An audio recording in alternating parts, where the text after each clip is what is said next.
The conference room fell silent as hot coffee dripped down Maya Johnson's face. 8 executives watched. Not one moved to help. They didn't know the humiliated intern sitting before them was actually Maya Johnson, daughter of the CEO who owned every inch of that building. For 3 weeks, she'd worn a fake name badge and swallowed their racist jokes. She'd documented every slur, every lost promotion, every door slammed in black employees' faces. But this? Pouring coffee on her head during a pitch meeting? This was the moment everything would change. What happened next would expose a corruption so deep it would make national headlines. But first, Maya had to sit there, silent, soaked, shaking, and let them believe they'd won. Maya Johnson wasn't supposed to be there. At 26, she should have been in the executive suite of Johnson & Associates, the mid-sized marketing firm her father built from nothing over 30 years. She should have been learning the business from the top down, preparing to inherit an empire worth $42 million. Instead, she was Maya Brown, an intern in accounts management. She wore thrift store blazers instead of designer suits. She carried a worn leather portfolio instead of her usual Hermes bag. She took the subway instead of the company car that usually waited outside her Brooklyn Heights apartment. Every morning, at 6:45 a.m., she walked through the same glass doors as every other employee, swiped a temporary ID badge, and became invisible. This was her father's idea. 3 months earlier, David Johnson had received an anonymous email. No subject line, just a single sentence. Ask your black employees what really happens when you're not watching. At first, he dismissed it. He'd built his company on merit, fairness, diversity. 40% of his workforce was people of color. He had diversity training. He had HR protocols. He had policies. But the email haunted him. So he did something unusual. He asked. Quietly. Privately. One by one, he pulled aside his black employees and asked them to be honest. What he heard shattered him. They give the good accounts to white associates even when we pitch better ideas. My manager calls me articulate, like it's surprising. I've been here 5 years. I'm still waiting for the promotion they promised me 4 reviews ago. They don't say the N-word to our faces, but we know what they say after we leave the room. That's when David Johnson made the decision. If there was rot in his company, he needed to see it firsthand. And Maya, brilliant, observant, fearless Maya, volunteered immediately. I'll go undercover, she'd said, sitting across from him in his home office. 3 weeks. I'll document everything. And if there's discrimination happening, we'll burn it out from the root. Her father had hesitated. Maya, these people, if they find out who you are, they won't. And they didn't. For 3 weeks, Maya Brown blended into the wallpaper of corporate America. She made coffee runs. She sat in on client meetings and said nothing. She listened to managers joke about urban clients and quota hires when they thought no one important was listening. She watched James Whitmore, a senior manager, pass over Darnell, a black associate with 7 years of experience, to promote Kyle, a white guy fresh out of college whose main qualification was playing golf with the right people. She watched Linda Chen, the HR director, dismiss a formal complaint from Jasmine, a black woman in creative, about a manager who kept asking to touch her hair. She watched it all, and she wrote it down. Every incident, every name, every date, every witness. But nothing prepared her for today. Today, Maya was scheduled to present a pitch to the executive team, a campaign concept for a new client. It was a test. Her supervisor, Greg Dalton, had approved it grudgingly. "Let's see if you can handle the pressure, Brown," he'd said with a smirk. Maya had worked on the presentation for 72 hours straight. Market research, demographics, creative concepts, projected ROI. It was flawless. She walked into that glass-walled conference room at 9:58 a.m. with her portfolio, her laptop, and a quiet confidence that made Greg Dalton's jaw tighten. 8 executives sat around the table, all white, all men except Linda from HR. Maya set up her presentation. Greg sat at the head of the table, arms crossed. "Whenever you're ready, Brown," he said, her fake last name dripping with condescension. Maya smiled, took a breath, and began to present the best pitch of her life. For 12 minutes, she commanded that room. Her voice was steady, her data was airtight, her creativity was undeniable. I could see it in their faces. They were impressed. And that's exactly when Greg Dalton stood up, walked to the coffee station, poured himself a fresh cup, walked slowly back to the table, and poured it over her head. The coffee was hot. Not scalding. Greg wasn't stupid enough to leave a burn mark, but hot enough that Maya gasped, her body jerking backward in shock. The liquid soaked through her hair, dripped down her forehead, streamed into her eyes. Her white blouse clung to her skin, stained dark brown in spreading blotches. For 3 seconds, no one moved. Maya sat frozen, hands gripping the edge of the table, chest heaving. Coffee pooled in her lap, dripped onto the carpet. Her presentation slides glowed on the screen behind her, abandoned mid-sentence. Then Greg Dalton laughed. It was a low, satisfied chuckle, the kind of sound a man makes when he's reminded himself who holds the power. "Oops," he said flatly, setting the empty cup down on the table. "Guess I'm a little clumsy today." The room stayed silent. Linda from HR glanced at her phone, Mark from sales coughed into his fist, Todd from accounts stared at his notepad like it held the secrets of the universe. No one said a word. No one helped. Maya's hands trembled. She wanted to scream. She wanted to stand up and tell them exactly who she was, that her last name wasn't Brown, it was Johnson, and that every single one of them would be unemployed by the end of the day. But she couldn't. Not yet. She'd made a promise to her father. 3 weeks, full documentation, irrefutable evidence. This was day 19. So Maya swallowed the rage burning in her throat, reached for a napkin someone had left on the table, and quietly dabbed at her face. "I'm sorry," she said, voice barely above a whisper. I'll clean this up."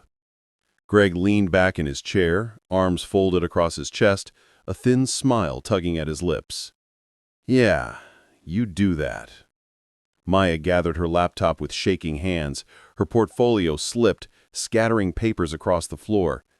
She knelt down to pick them up, coffee-soaked and humiliated, while 8 people watched her crawl on the ground.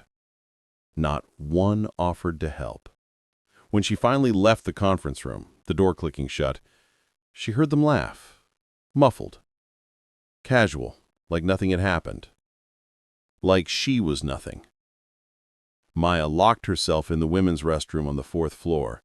She stood at the sink, gripping the porcelain edges, staring at her reflection. Coffee dripped from her hair under the counter. Her mascara had run. Her blouse was ruined. Her phone buzzed in her pocket. A text from her father. "How's it going?" She almost laughed, almost cried. Instead, she typed back, "Got everything we need. Day 19. Almost done." 3 dots appeared. Then, "Be safe, Maya. I'm proud of you." She closed her eyes and let herself breathe. This wasn't the first incident. Not even close. On day 3, Greg had accidentally left her out of a team email about a major client meeting. When she showed up anyway, he'd made a show of asking, who invited her? On day 7, Kyle, the recently promoted golden boy, had asked him to fetch him a bagel with, "A smile, sweetheart." On day 10, she'd overheard Linda in HR telling a manager, "We need diversity for the optics, but let's not pretend they're going to perform at the same level." On day 14, Darnell, the black associate passed over for promotion, had quietly told her, "Get out while you can. This place chews people like us up." On day 16, Maya had watched Greg shut down a brilliant campaign idea from Jasmine and Creative, only to pitch the exact same concept 2 days later as his own. Every single incident was documented, recorded, time-stamped, saved in a secure cloud folder her father's legal team could access remotely. But this, pouring coffee on her head in front of witnesses, this was the smoking gun. Maya returned to her desk an hour later, wearing a spare t-shirt from the gym bag she kept in her car. Her hair was still damp, her eyes were red. Darnell stopped by her cubicle. He didn't say anything first, just set a bottle of water down on her desk. "I heard," he said quietly. Maya looked up. "Who told you?" He said, "Mark from sales. He thought it was funny." Darnell's jaw clenched. "I told him, if he'd ever laughed about something like that again in front of me, we'd have a different kind of conversation." "You didn't have to do that." "Yeah," Darnell said. "I did." He glanced around to make sure no one was listening, then leaned in closer. "Look, I don't know your story, Maya. I don't know why you're really here. But whatever you're doing, finish it fast, because this place, it'll break you if you let it." Maya met his eyes. "I'm not breaking." Darnell studied her for a moment, then nodded slowly. "Good." He walked away. That night, Maya sat in her apartment with her laptop, reviewing every video, every audio file, every written account she'd collected over 19 days. Discrimination in hiring, promotion bias, hostile work environment, retaliation against complaints, harassment, intimidation, and now, assault. She compiled it into a single presentation, 43 pages, 16 video clips, 22 audio recordings, sworn statements from 4 employees willing to testify. She titled it, "The Real Culture at Johnson & Associates, a Documented Investigation." Then she emailed it to her father with a single line, "It's worse than we thought." His response came 2 minutes later. "Board meeting, tomorrow, 9 a.m. You're presenting." Maya closed her laptop. Tomorrow, the masks would come off. Tomorrow, Greg Dalton and everyone who stood by and watched would learn exactly who she was. Tomorrow, the reckoning would begin. She touched the spot on her head where the coffee had burned her scalp, and she smiled. The boardroom on the 18th floor was nothing like the mid-level conference room where Maya had been humiliated the day before. This room had floor-to-ceiling windows overlooking the city, a marble table, leather chairs that cost more than most people's monthly rent, original art on the walls. This was where power lived. At 8:55 a.m., the board members began to arrive, 7 in total, investors, senior partners, the company's legal counsel. They greeted David Johnson with handshakes and polite smiles, then took their seats. At 8:58 a.m., Greg Dalton walked in. He looked confident, comfortable. He'd been invited to this meeting under the pretense of presenting a strategic update on his department's performance. He had no idea what was coming. Linda from HR arrived next, then Mark from sales, Todd from accounts, all of them summoned under false pretenses. At exactly 9 a.m., the door opened one last time. Maya Johnson walked in. Not Maya Brown, the intern in thrift store blazers. Maya Johnson. She wore a tailored navy suit her father had bought her for her business school graduation. Her hair was pulled back, sleek and professional. She carried a leather portfolio embossed with her initials. And she walked to the head of the table like she owned the room. Because technically, one day, she would. Greg's face drained of color. "What the hell?" he started. "Sit down," David Johnson said quietly. His voice was calm, steady, but there was steel beneath it. Greg sat. David stood and addressed the room. 3 weeks ago, I received credible information that there was systemic discrimination occurring within this company. Rather than rely on standard HR investigations, which, as we've learned, are part of the problem, I sent someone undercover to document what was really happening. He gestured to Maya. "This is my daughter, Maya Johnson. For 19 days, she worked as an intern under the name Maya Brown. What she found is unacceptable, and what I'm about to show you is grounds for immediate termination and potential legal action. Maya connected her laptop to the projector. The first slide appeared. The Real Culture at Johnson & Associates, a documented investigation. For the next 12 minutes, Maya presented her findings. Video of Greg calling Darnell lazy, despite Darnell consistently outperforming his peers. Audio of Linda dismissing Jasmine's harassment complaint with, "You're being too sensitive." Emails showing Kyle's promotion was approved despite him having the lowest client satisfaction ratings on the team, while Darnell's promotion was denied for lacking leadership qualities. Screenshots of a private Slack channel where managers made racist jokes and mocked black employees. And finally, security footage from the conference room. The board watched in silence as Greg Dalton poured coffee over Maya's head. Watched as she sat there, shaking, humiliated. Watched as 8 people did nothing. When the video ended, the room was silent. Maya turned to face Greg. "You asked me yesterday if I could handle the pressure. Here's my answer." She placed a document on the table in front of him. "That's your termination letter, effective immediately. We're also referring your conduct to our legal team for potential civil action." Greg's mouth opened, closed, his face turned red. "You can't. This is entrapment. You lied about who you were." "I used a different name. I never lied about my qualifications. I never fabricated anything. I simply observed how you treat people when you think no one important is watching." She turned to Linda. "You're terminated for failing to uphold your responsibilities as HR director and for enabling a hostile work environment." Then Mark, "You're being placed on suspension pending a full review of your conduct." Then Todd, "Same." David Johnson stood. "Security is waiting outside to escort you out of the building.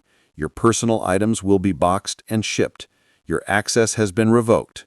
You're done." Greg stood abruptly, his chair scraping against the floor. "This is bullshit. You think this makes you some kind of hero? You're just a spoiled little girl playing detective." "Watch your mouth," David said, his voice cutting through the room like a blade. Greg fell silent. David stepped closer. "You humiliated my daughter. You discriminated against employees under your supervision.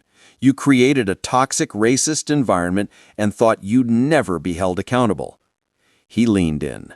"You were wrong." Security entered the room. Greg Dalton was escorted out in silence. Linda followed, then Mark, then Todd. The door closed behind them. Maya exhaled slowly. Her hands were steady now. David placed a hand on her shoulder. "You did the right thing."